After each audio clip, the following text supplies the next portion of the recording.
Pushing the boundaries of expectations, rewriting the rules of adventure are the reasons we get up in the morning. We share your hunger for a life without limits. Well, greetings and welcome back to your Kinetic Bleak Podcast. Another moment, an hour, maybe 45 minutes. Who knows? We'll be working on manifesting your abundant life. I'm so glad to have all you guys back with us today. If you'd like to receive an occasional encouraging text message from me, text the word kinetic to 844-844-0049. StephenCanyon.com is the website. Follow me, us, Maggie, and myself on Instagram at Stephen Canyon. We share the same account, and just to make it less confusing. And then also, make sure you subscribe to this podcast so that you don't miss an episode. And video of the podcast is now available on the website. Hello, Miss Maggie. Hello. How are you, my friend? I am well. Can you believe this is our fourth podcast? We were just talking about how fast time is flying. It's crazy. Do you get freaked out when you feel time racing by? Yeah, and I think it depends on what you're going through. And if it's a challenge, you go, gosh darn it, we got through that in a hurry, didn't we? But if it's really fun. But wait a minute. Hang on a second. Hang on a second. We're all moving toward the beginning of the infinite. I was just starting to enjoy this thing. What the heck? Somebody asked, and they were saying, Stephen, why are you wearing the sunglasses? Yeah. And, well, I don't always wear them, but for you guys that are wanting to know, should you even care, it's because I have a keyhole pupil. And the way we're set up here for the podcast is all these lights are really close and they're very bright. And so I have really sensitive eyes to light. So I'm not always wearing them. It depends on where we are, outdoors or in other settings. You could wear a patch. Do it. That'd be kind of cool, wouldn't it? Wear a pirate patch. Does Batman wear a patch? No. Well, he'd be cooler if he did, honestly. Well, but anyway, that's the reason. And so I can look at you with eyes wide open. Without a constant blinking and squinting. Right. Thank you for that. Question for you, Miss Maggie. Would you take it? And I thought of this because of what we were talking about earlier today. I think you saw something on Instagram, was it, or social media somewhere, and a girl was saying, do you not miss 2016? Oh, yes, 2016. She was like, she said, does anyone else out there miss 2016 when our biggest problem were, the clowns that people were randomly being chased by in parks and things? That is kind of funny now in hindsight, isn't it? It is the good old days. And you'd see the video clips of the policeman running terrified out of the forest after seeing the clown. Right? That's true. If you really wanted to get away with something, just dress up as a clown and come out of the woods at night. The good old days. Yeah. Well, would you take a job that pays $100 a minute to go into the forest at night to locate the clown that's been terrorizing the neighborhood? $100 a minute? Yes. Would you really? Absolutely. You'd be out there throwing a frisbee with Damien, wouldn't you? For $100 a minute. $100 a minute. Me and that clown are besties. I mean, That's we're hilarious. Coming out of the woods, skipping and singing the same tune. I think you talk the big talk, but if it came down to it, no way. You wouldn't. $100 a minute? Well, what's 3 minutes? What's $300? I could get over it. I could get over it for enough minutes to make it count. It's funny though. $100 a minute, because it's all relative, right? How much money do we really have? And I have to say, playing for weddings as a child, I started playing for pretty large, important weddings with my sister as a kid. And I have to say, it totally skewed my concept of pay and money. I thought you were going to say because you were used to playing for a room full of clowns. No, we're past the clowns, Steve. Oh, okay. The clowns are done. Got time. Yeah, but no weddings. But I just remember I actually got my first normal-ish, like minimum wage job, and I quit within the first week because it was... There were no clowns. Well, I was used to, $50 an hour, $100 an hour for playing the violin. But not for clowns. But not for clowns. Don't move away from the clown. We're talking about the clowns. Are you afraid of clowns? I love clowns. Okay, but if you were... I think they're hilarious. I laugh with the best of them. If you were, though, in a setting that was ominous, there's lots of fog, it's dark, It's not, clowns are fine when they're supposed to be there. Clowns are terrible when they're not supposed to be. When you pay admission to see the clowns and they're out there and you're up here, that's okay?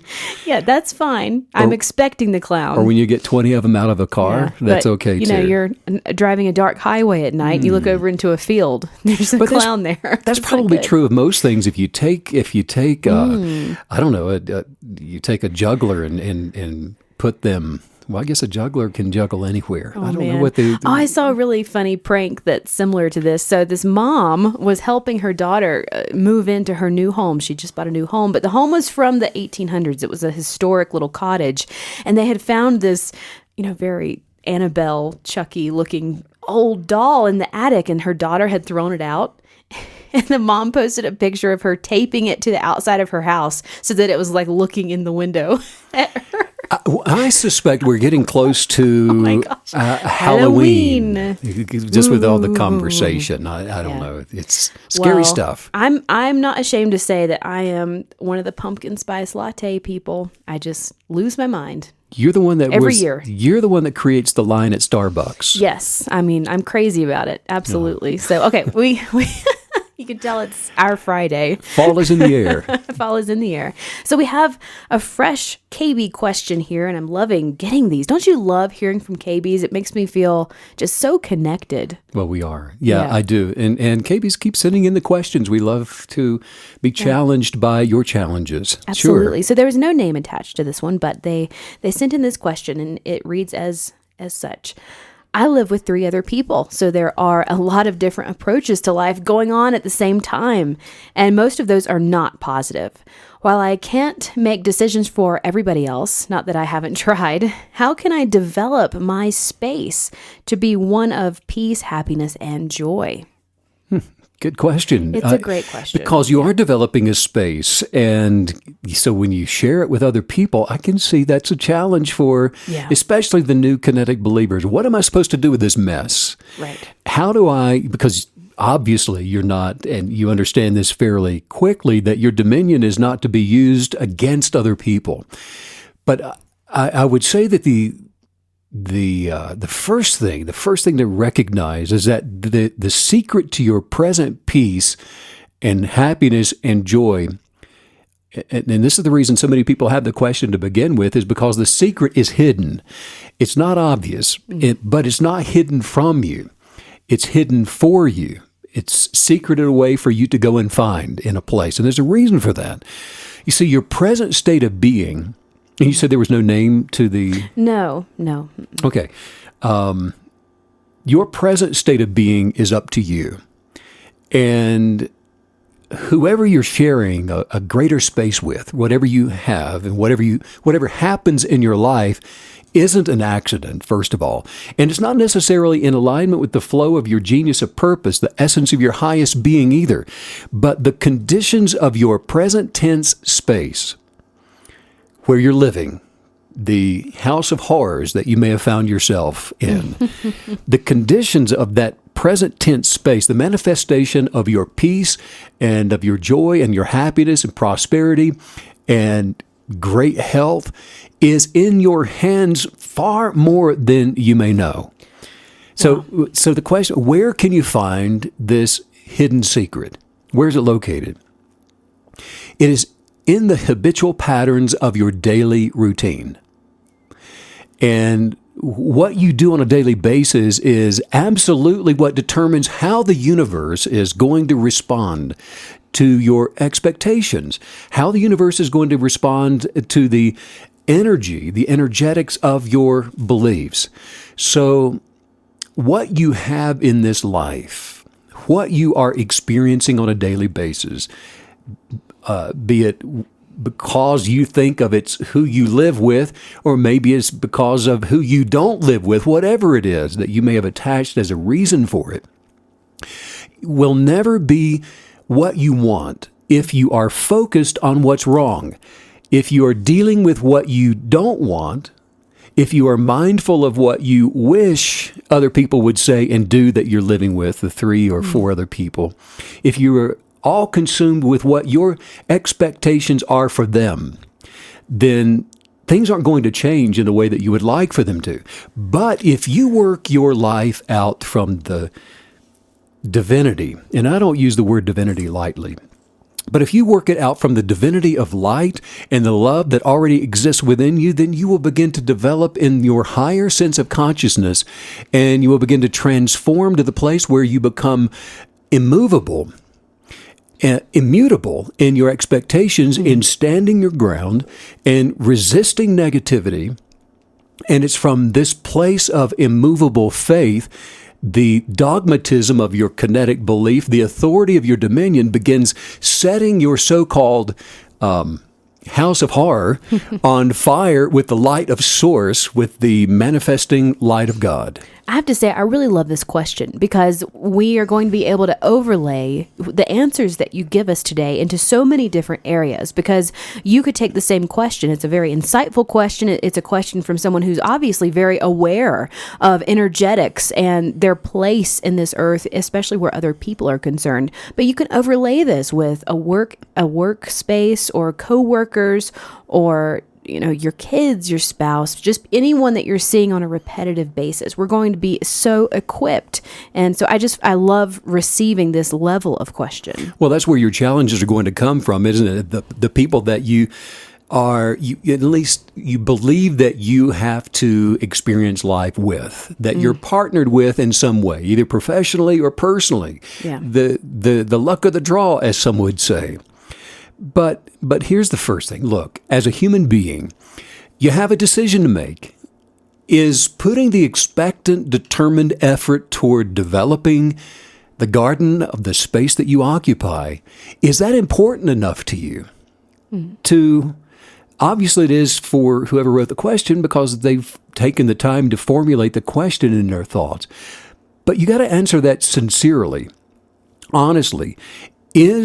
Is developing your place of beauty that you're going to occupy, is it important enough to you to do the work, to put in the effort, to overcome those obstacles in his life? There's a proverb from the Bible that says, blessed is the one who listens to me, watching daily at my gates, waiting at the posts of my doors.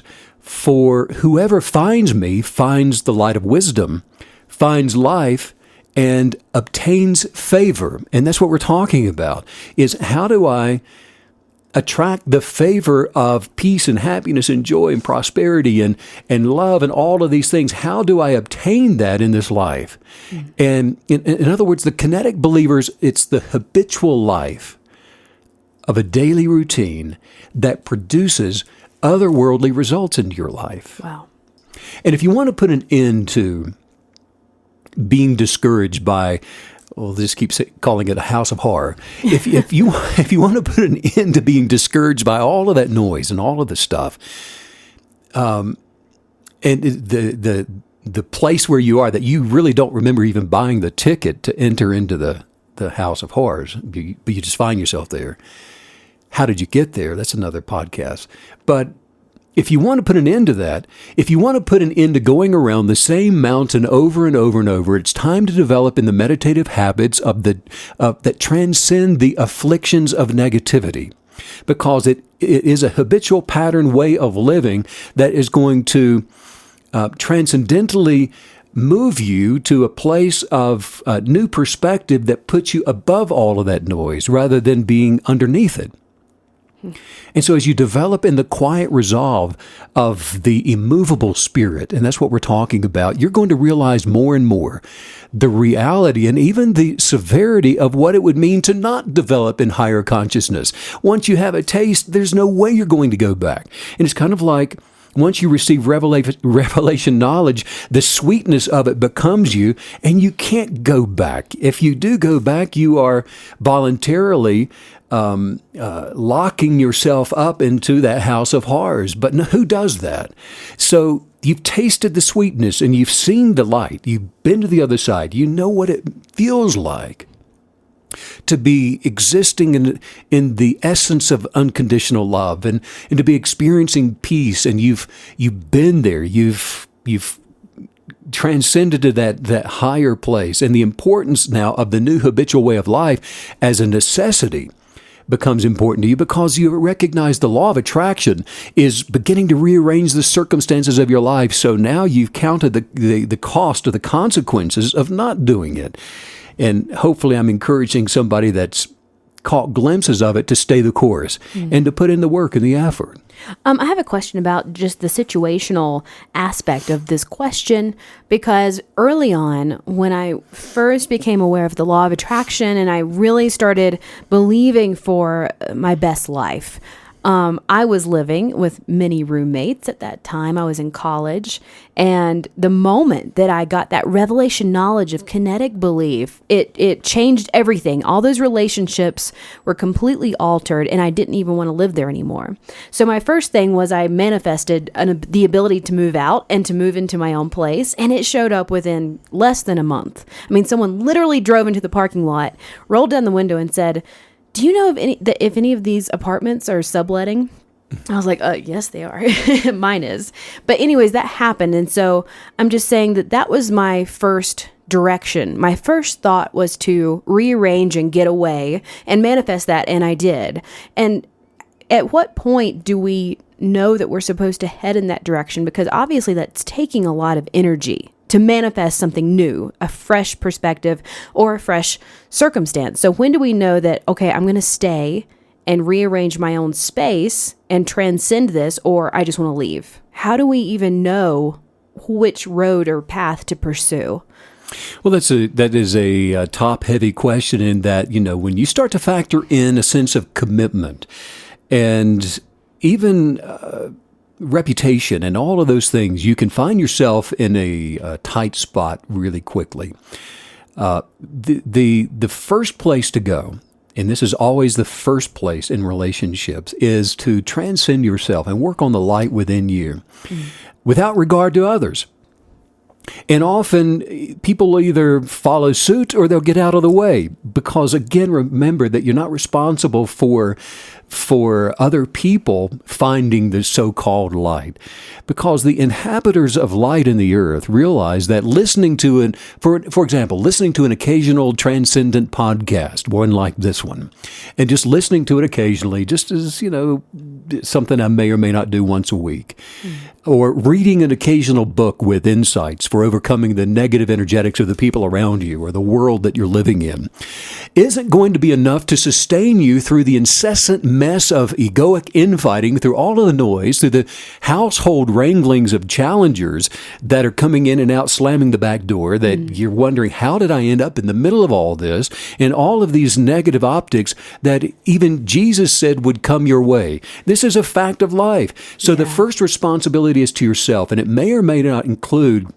moving your physical location depending upon a lot of other factors. Yeah. But the first thing to do is to take care of yourself in a way that transcends, by putting in the work and the time and the deliberate exercises in your kinetic belief modalities to transcend that noise. And you will find that you could actually walk through a mob and be unseen if you are in the light, if you are walking in unconditional love. So first and foremost, that comes, and then the wisdom of knowledge may physically move you to a different location, like in your case.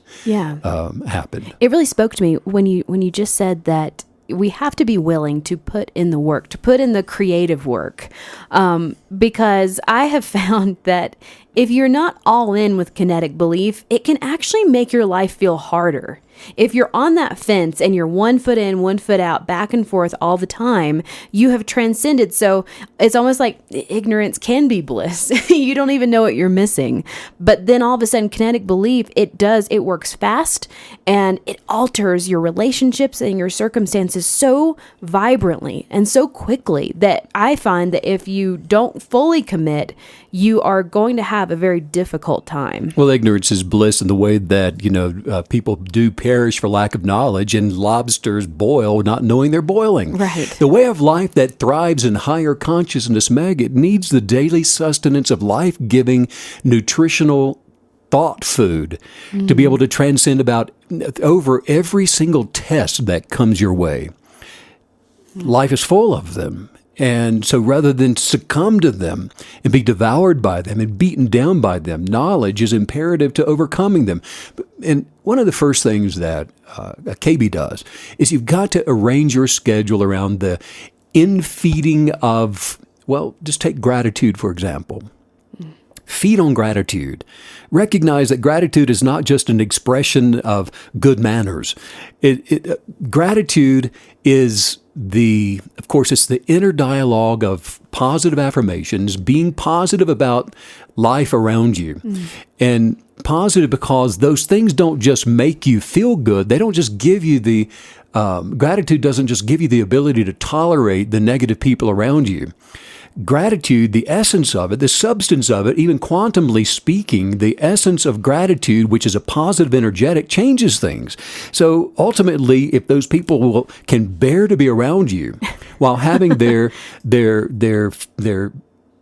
tangents and fits and hissy fits. That's what I was trying to. Well, while they're going through all of this stuff, if they can bear your light and your positivity and your authentic love, not a condescending attitude, but authentic love and acceptance and understanding. If they can tolerate that, they'll change. It will get on them and affect them, not because you are communing with their negativity and matching them in the negative energetics and pushing their buttons like they're pushing yours and striking back and striking out and running around the house and having the same arguments and fights that they're having, but because you are doing the work and putting in the immutable modalities of kinetic belief to transcend all of that, and it changes things. The law of attraction sees to it. The universe does what it's supposed to do, and it sees to it that circumstances change in alignment with your expectations. Wow, I'm feeling so equipped, and I love the term that you used, thought food, and then combining that with gratitude. You and I had a really interesting conversation recently about awareness, and we were just noting that and kind of musing and looking at the mountains and the trees, musing that you can't be aware of all things at all times. And so what we choose to be aware of is so powerful. And it just struck me when you talked about feeding our thoughts with good food, positive food, that isn't that what gratitude is doing? It's sort of forcing us into a posture of awareness of all the good things that are in our lives. And that heightened awareness of the good, it will obviously, like you're saying, it's going to transcend anything and everything around us. Well, it does, and it pulls everything up. And that actually a unique way and the proper way to look at awareness is there are two types. There's an egoic awareness, which is the intentional observation of a thing. And then there's a holistic awareness, which is like forest bathing, which we talk about often, where just energetically you are immersed through awareness of presence. And there's a positivity where holistically all things like water rises up and you go with it. And so mind, body, soul, everything is advancing toward perfected completion and positive energetic awareness. And so the universe was designed to respond to the one who is aware of their gratitude and is gratefully aware of the blessing and the abundance of the expectations in their life. And it responds to the person who speaks their expectations, like you're saying, on purpose and in love, gratefully in love, mindfully aware of the gratitude that is lifting them up above all of that noise. Yeah, wow. And so instead of putting in a force or using your authority to make the articles of your faith fit into your busy life, into all the errands and all the have-to-dos, into meeting the demands of your reputation and obligations, instead of doing all that, and you make it a priority in your life and not something that you just do in your spare time. And this is what I mean when we often talk about being the kinetic belief way of life. It is a way of life and not something that you just visit with occasionally. Another way to look at this, Meg, no intentional kinetic belief modalities. If you haven't visited with those on purpose, no breakfast. You don't get to eat. It's a way of life. You typically will eat some breakfast, won't you, as a way of life? Why? You want to break the fast. You want to continue to live, fundamentally speaking. So No kinetic belief modalities, no meditation, no breakfast. I don't eat breakfast until I feed my soul with the truth of my spirit every single morning, the truth of my articles of faith, the truth of my kinetic beliefs, without visiting my expectations for the day, my positivity, my lens for life, the way that I'm going to move throughout the day in unconditional love for every stranger and every non-stranger alike. Until I've done that, I don't get to eat any of your eggs and bacon and I go drink kind your of crazy coffee. for breakfast, don't I? Sometimes You I do. just bring you these giant plates of food for breakfast. Because I've had this giant dear plate God. of infeeding Yes. of kinetic belief modalities. Intentional kinetic belief is your responsibility to transcend the negative and more than I think at any time in my lifetime. You have to do this now. You have to do this first thing in the morning to survive the influx of all the negative information that is vying for your attention. You recently referenced in a conversation we had, and it was such a great analogy because it stuck with me. I've thought about it every day since. And you mentioned that in The Wizard of Oz, is it the Good Witch of the East? The North. The North. She's from the North. The Good Witch of the North. Good, thank you. Okay, so, but you mentioned her bubble that she travels in. Yes. And I feel like that's what you're teaching us today, how to create our kinetic belief bubble that we just carry with us everywhere. And we exist in this bubble, and it's so full of anything and everything that we could possibly want it to be. And, you know, it sounds cute and everything, but just knowing that that's even possible in a world where the default, like you taught us about yesterday or the day before, that the default is negativity. The negative energetics are what happen when you don't mess with anything. And so being able to float through a world where that's the default is incredibly empowering. You got your bubble, which is the space that you're occupying in your place, and that bubble is going everywhere you go, whether it's sparkling and shiny with hints of blue and a little bit of rainbow in it, or nasty. Either way, you're taking that bubble with you everywhere you go. So your responsibility and your authority and dominion is to prepare your bubble for life. Yeah. Intentional kinetic belief is your responsibility. It is not the responsibility of the three other people that live with you. The only one who can guarantee that you transcend your ego to align with higher consciousness, to enjoy the essence of your being in this life, is you. Your Creator has given you the tools that you need to develop the light of your genius of purpose, the kind of belief that attracts peace and joy and happiness, the kind that shuts the mouths of lions, the kind that quenches the flames of fire, that turns weaknesses to strength and desires to hobbies, and that changes the world around you. All of that is up to you and available to you, and it always comes back down to your choice. You know, I feel like this is one of those circumstances where maintaining that mantra that you're always guiding us through, that if you want a circumstance to change, you must focus on self. You can only focus on your response, your words, your tone, your facial expressions. Every nuance of self must be recognized and then transformed into what you want to experience. And I just feel like that is the mantra that would carry us through this type of situation, because man, it would be tempting if you are living with people who are constantly opposing your energetic. I mean, the temptation alone to correct and instruct would be very strong. Well, you're living in a world that is swimming in with nuances. And most communication is nonverbal, for example. And you're living with people, and you say something good or light or funny or happy or that's coming from an honest place of joy and love, and they give you the look, and you get the stink eye. And you know what it is. And now you're faced with a choice. I'm either going to give it back to them, which is the knee-jerk default place that most people will go, or you overcome that mindfully because your mantra has been worked on. You started your day before breakfast working on those modalities and positioning yourself to rise above all of that. But you're doing the work, Meg. And, as you drive to and from work, you're streaming a Kinetic Belief podcast. You're going through, there's over almost 300 different topics that you can stir up your meditations with now just on our website. That's a lot. That's a big library. Notice what you've been listening to.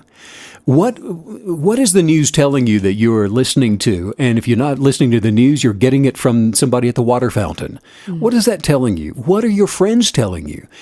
Guard the precious light of your inner wisdom that you've recognized by refusing to consume anything that's contrary. I have two questions for you, and they're personal questions for you. So when you are out in your day-to-day life and you are confronted with negative energetics, something direct, it's a person-to-person encounter, is your automatic response, what is your automatic response emotionally?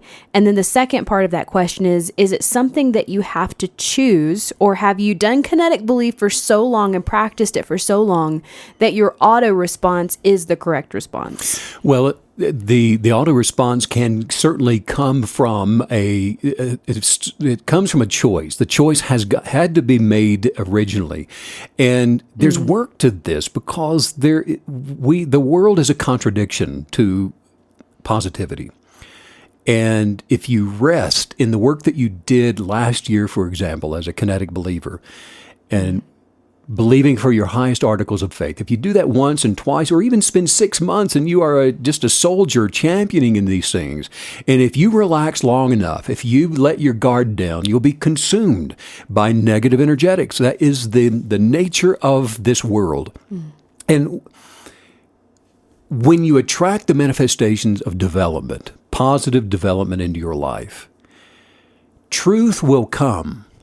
The wisdom of knowledge comes, and because you're asking the questions and you're doing the work, and so you're advancing in your perspective.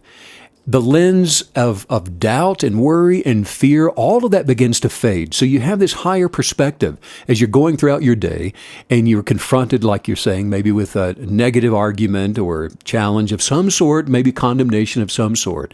The lens of doubt and worry and fear, all of that's now gone, and life as it is, it begins to flourish even in the midst of all of that negative. And I say even, albeit that is all that there is negativity around you. So your bubble is always going to be surrounded, unless you've removed yourself to some far end of the earth. It's surrounded by opposition. But even in being surrounded by that, by not being attached to it, you flourish, and your garden flourishes. And the simplest, most revealing question that you can ask yourself is your thought life healthy, or is it toxic? Are you going through the day expecting toxic encounters? Are you looking for the fight? Are you sensitive enough to where you're expecting all that? Your expectations are going to reveal exactly what's going to be manifested in your life. So is your thought life healthy? Wow. Or is it toxic? The mind and your body and spirit, they are all interconnected.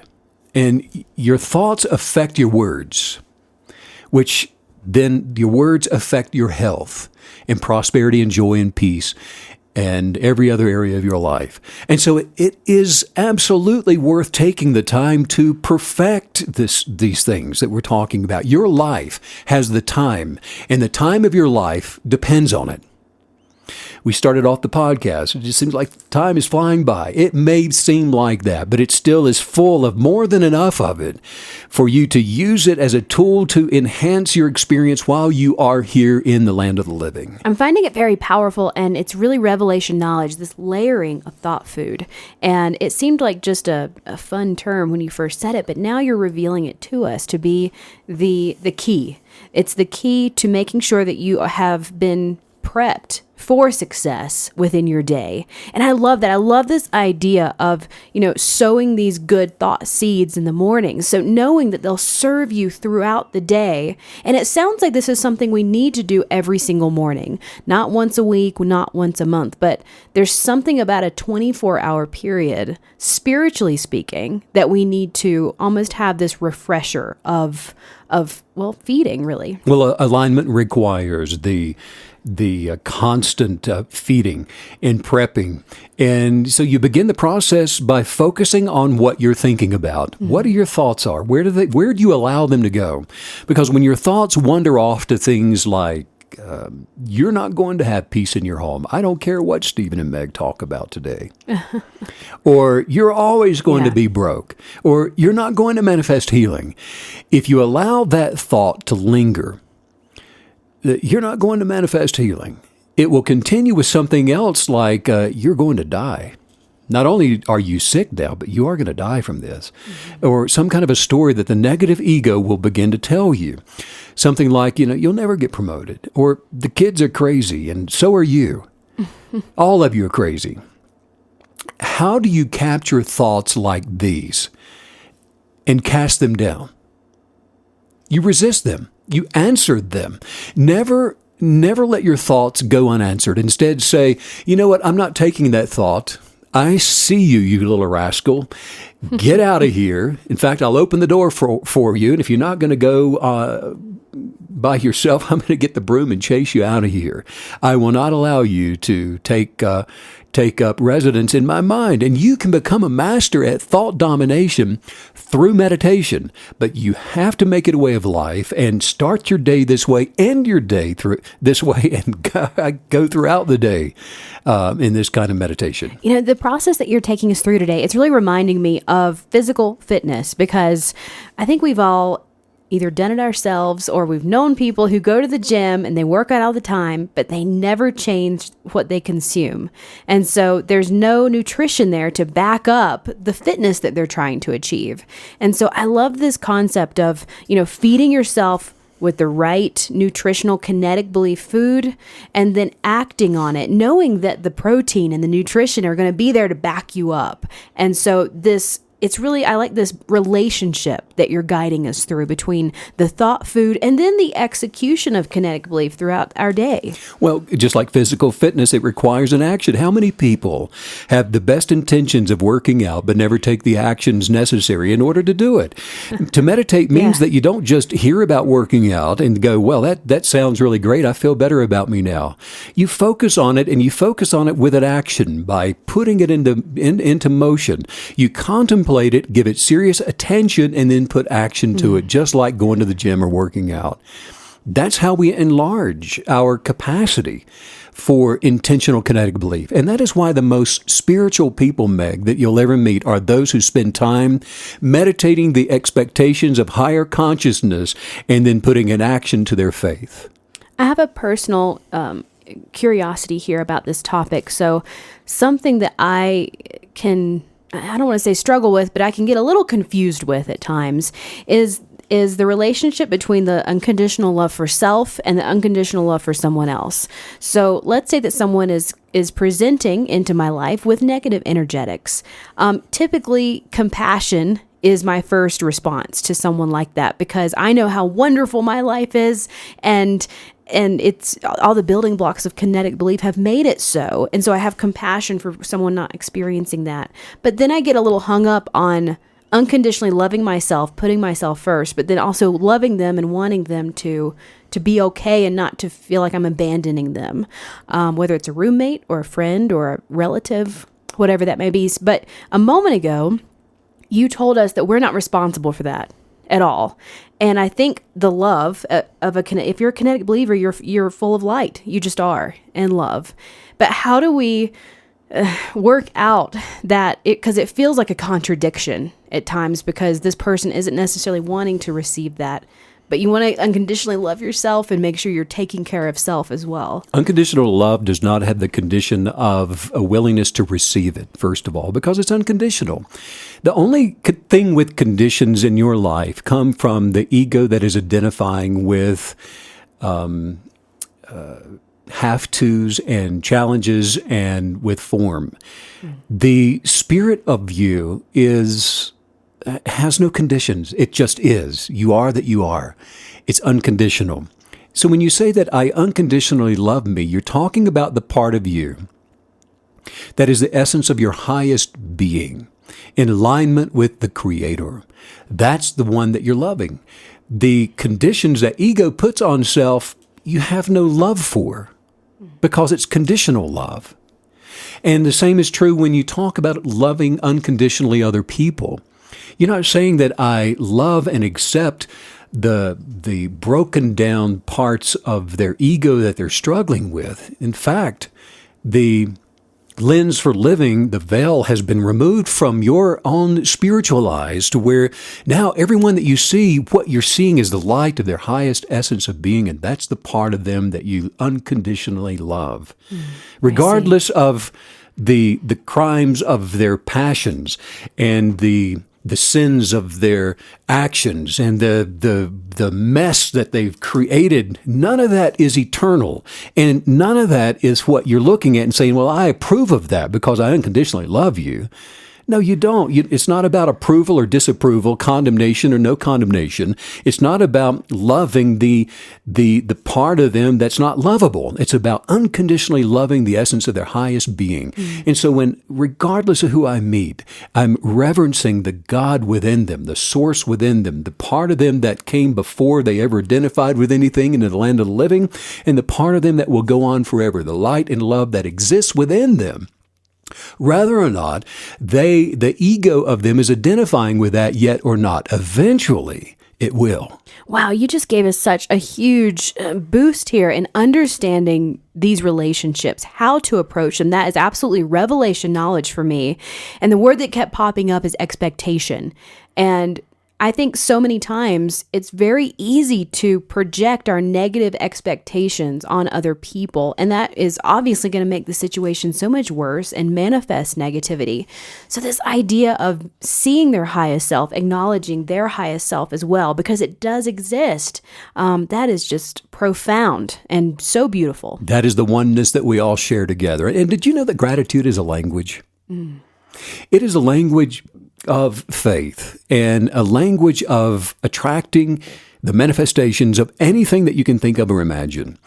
And a strong KB is not only fluent in the language of unconditional love, but they're also fluent in gratitude. Because no matter what is happening in our lives, in our house of horrors, no matter what's going on in the world around us, we have countless reasons to be grateful for what God has provided, what we have access to, and what is possible. We recognize through our gratitude that all things are possible for us. And so if gratitude is continually on your lips, does that mean only when it's good? No, it doesn't mean that at all. In the same way that you're not just unconditionally loving somebody that's lovable. I mean, all of that is easy. Gratitude is an act of faith and it's a faith in your immovable beliefs. For example, if you believe that you are attracting what you've asked for, you'll be grateful for it, even if it hasn't manifested yet. Gratitude says, I know that it's coming. The opposite is comprised of negative opposing forces, which look like worry and anxiety and stress and every kind of fear. But maybe it is those responses that are habits that you haven't yet removed in your life. You're just habitually going through the same mechanisms for living your life the way you've always done it because you're surrounded with people who know how to manipulate those buttons, and so you match them by pushing their buttons. The vicious cycle remains unbroken. You know, I feel like every time that we go through a podcast like this, I'm just adding one more, weapon to my arsenal to combat negativity and the life that I don't want a part of. And I just feel like you're giving us so much today. And I'm just seeing this sort of stockpile forming of being so equipped to deal with these things, because we have to have these conversations. We have to gain understanding. Obviously, we're missing something. We're missing knowledge. We're missing a piece of the puzzle because life is not what we want it to be. And so engaging in these podcasts and gleaning as much as possible and taking notes as if we are being taught on this highest and deepest subject of life is something that is just, it's thrilling, but then also the feeling of being equipped is, I think, one of the best. I would even say, take it one more step, Maggie, and say that all we have is one piece of the puzzle rather than missing it. The full puzzle, the picture of all that is possible is far greater than what we can see. In fact, Nietzsche said the real world is much smaller than the imaginary. And the imaginary is where the biggest part of the whole exists. And so when you're willing to go there and imagine and desire what you imagine and to be grateful for what you imagine to see, and to talk about it, learn the language of gratitude and to speak it, and then to put action toward your faith, whatever it is, by making the decision to get rid of all of those negative patterns that you've been experiencing as a way of life. You move beyond those things that have been slowing you down, and you're taking the weight off of yourself. You're taking off everything that has ever been hindering you, and you begin running with great strides in this race of flourishing.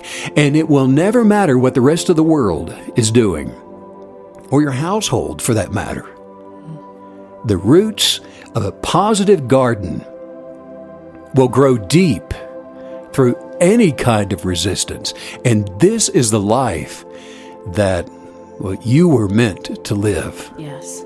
Let's work on some highest viewpoints Yes. here. Just say this. My life is challenging in that it's changing in a good way every day. My life is challenging in that it's changing in a good way every day. And it's becoming filled It's becoming filled to the overflow with abundance. to the overflow with abundance. Prosperity Prosperity is coming to me so easily is coming to me so easily and so effortlessly and so effortlessly because I gratefully expect it. because I gratefully expect it. I am increasingly manifesting I'm increasingly manifesting more and more and more of what I choose to desire.